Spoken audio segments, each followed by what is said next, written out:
basically not a dad in town that wouldn't want to enjoy a Father's Day dinner at Joe's Seafood Prime Steak and Stone Crab. So do the smart thing. And if you're the dad, well, just come right out and say it. What do you want for Father's Day? I want to go to Joe's. Okay, simple. What are they going to do? Say no? 702-792-9222. If they say no, you cut them out of the will. It's as simple as that. How come you didn't leave me any money? Christmas. There is no Christmas this year, kids. There you go. 702-792-9222. Joe's Seafood Prime Steak and Stone Crab at the Forum Shops at Caesar's Palace. Now, this was, as teases go, this was one of the all-time great professional teases delivered by Ralph Michaels early in the show. I wish we had it on tape to play it back. That's how good it was. If you're listening to the podcast, you want to go back to the early part of the show just to hear this spectacular tease from Ralph Michaels on the Joe's Angle of the Day, which applies to the game between the Yankees and Blue Jays. I am breathless. I want to hear about this. Well, at least the angle stands up to your praise.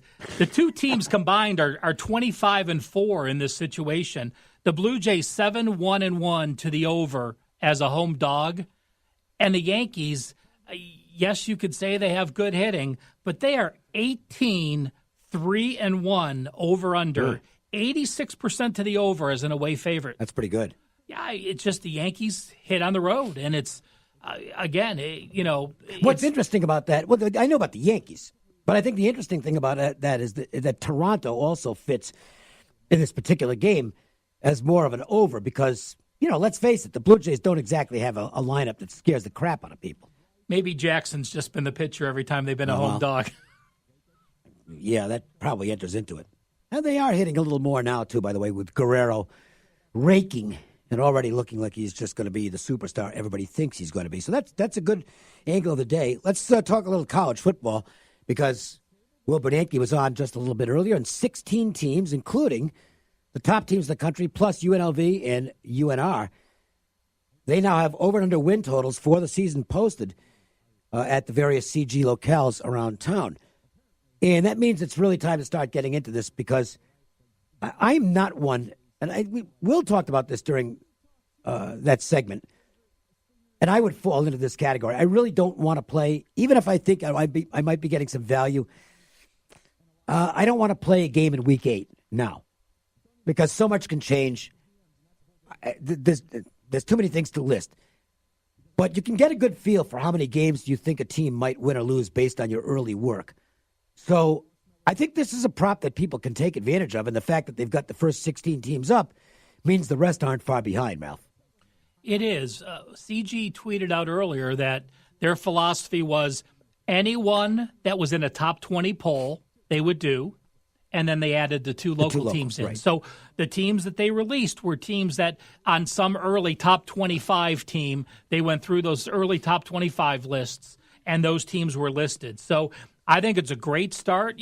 There are some offshore places that put some numbers out, so it gave them a little bit of an establishment. But, we're seeing a few years ago, we never saw 11s. And now Clemson and Alabama's and Georgia's, all three teams have 11. So the market clearly has changed, and we know that these top two elite teams are going to be in that range again this year. Now, it's interesting that Will mentioned that two of the teams that have drawn some early interest are under on the Texas win total, but over on the Florida win total. I think, and I won't lock myself into these just yet, but I think I agree on one of those and disagree on the other. I don't think Texas is going to be a great team this year.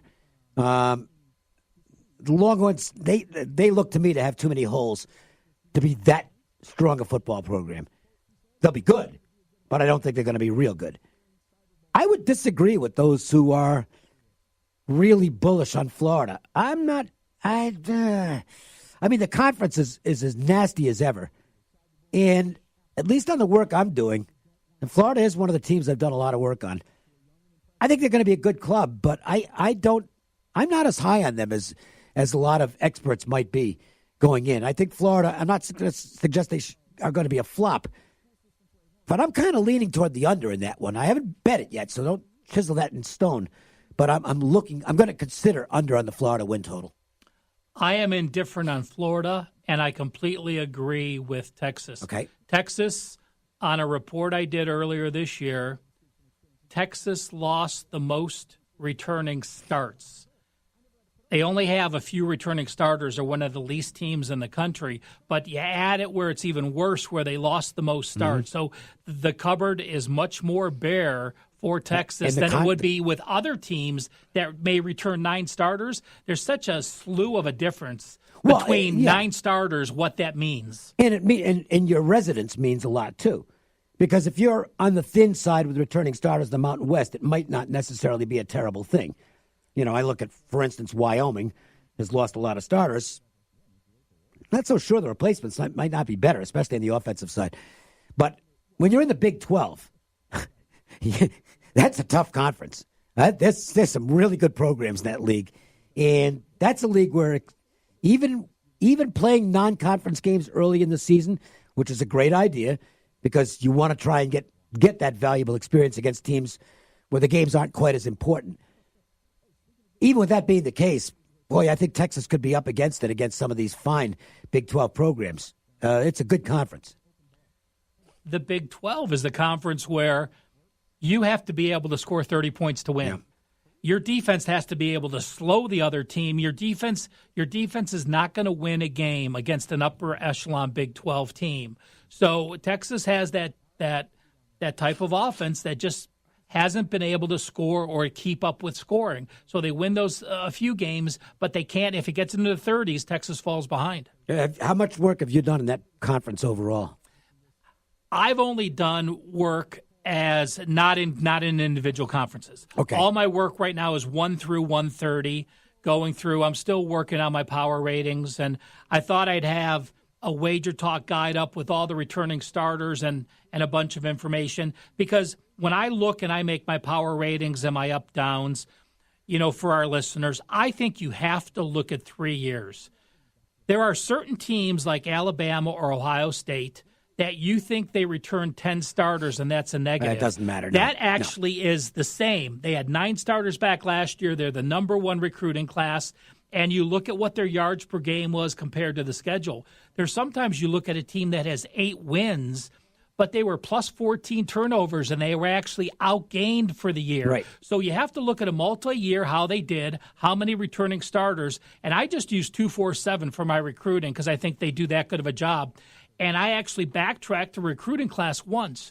There are so many teams that don't play a lot of freshmen. And if you do, you may only play 1 or 2. Michigan this past year, not 1 freshman made a start.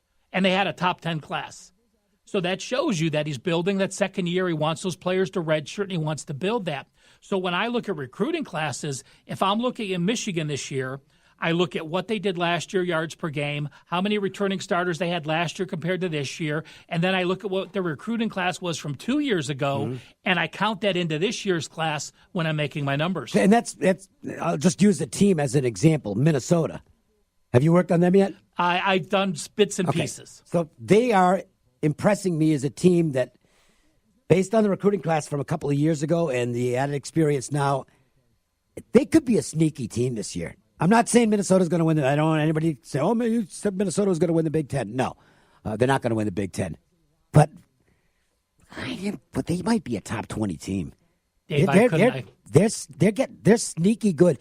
And P.J. Fleck, while he says some stupid stuff from time to time, guys, he's a really good coach. You don't want to row the boat with him No, I'm tired. I got really upset with him a couple of weeks ago when he was talking about players transferring and stuff. It's like, you left Western Michigan with 4 years to go on your contract. Shut up, okay? I completely agree with coaches. With coaches leaving, players should be able to leave too. So that's another subject. But he's a good football coach, and I think he's got his best team so far at Minnesota. He is. You know, I talk a lot of college football with Brad Powers, who was with me at Phil Steele, and we both watched Minnesota last year in his spring interviews, and he kept saying, "Wait till next year." Yep. And if you look at Minnesota this year, they had more freshman starts than any other team in football. And some of those kids were I will tell you this. It's not a real measurable, but it's something I love to look at. And this is why I like watching teams, because you can't get this out of a newspaper. That team's got some speed on defense, some serious speed on defense. And that's That's SEC style. That's one of the things that are hallmarks of SEC defenses is blinding speed. That's what Urban Meyer changed in the Big Ten, is bringing speed up to the Big Ten. And P.J. Fleck's got speed at Minnesota. This is a sneaky good team, Ralph. Michigan the same way. Michigan's DBs now are some of the fastest in the country. I completely agree with you with Minnesota, exactly what you said. There are teams that don't play freshmen like Michigan. There are teams that you're a first-year head coach that you're not going to win the conference, but you're going to play those freshmen. That gives you an entirely second level of competition going into next year. All right, we'll row the boat with P.J. Fleck this season for the Golden Gophers. That's a team I'm going to be looking to play over on their win totals. All right, let's go to a break, and we'll come back in our Joe's Angle of the Day. It's the Blues and the Bruins, Game 5. The Las Vegas Sportsline. What's hot today? It's time for the Wager Talk Marquee Matchup of the Night. WagerTalk.com. Start winning now. Marquee matchup tonight in the National Hockey League. Games 1 and 3 were won by the Boston Bruins. Games 2 and 4 were won by the St. Louis Blues. They go back to Boston for Game 5, and broken jaw or not, Zdeno Chara looks like he's going to give it a go tonight for the Bruins. You know, you wonder, it's the Stanley Cup Finals, so you're not supposed to have inspiration making a difference. I mean, both teams are supposed to be sky high. It's a best-of-3 series now to win the Cup. But sometimes these little intangibles like this are just added pluses that you can't really measure, but they exist. And I think the fact that their captain is going to try and find a way to play tonight with a broken jaw, I think that's big for the Boston Bruins. Give St. Louis credit. It's the 5th straight time off a loss they came back to win. So each of the last 5 times St. Louis was off a loss, they rallied to victory.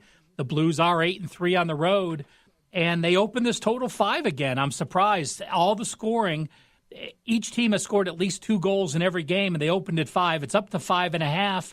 First periods have gone over. Games have gone over. I would lean first period over again and the game going over again. I have so much trouble playing an under in the National Hockey League just because of the empty net goal factor at the end of these games.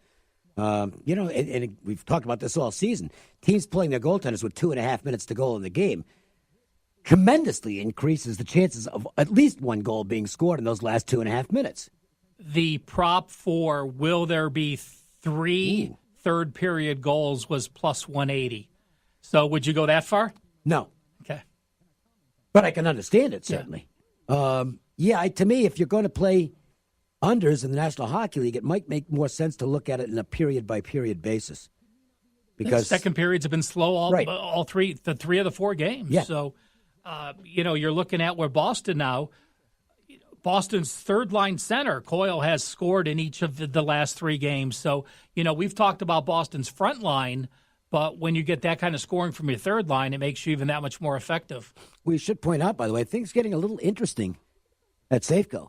The Mariners are rallying in the bottom of the 7th after trailing 5-1. Will Harris, who did not pitch well in his last outing, is having a bad outing again today. He's given up 2 runs already. The Mariners have first and second 2 outs.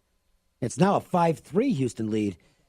Now that's still, a 2-run lead is not bad at this stage, unless you're on the runs line, because now it gets really uncomfortable. You're 1 hit away from being a loser on the runs line. That's why laying that 1.5 in baseball can be pretty dangerous.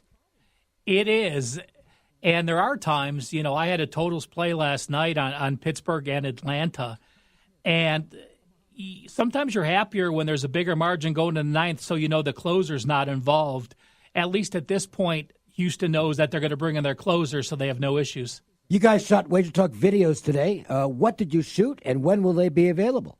We're probably close to being available now. I did a couple college football videos, and I went through the NFC South.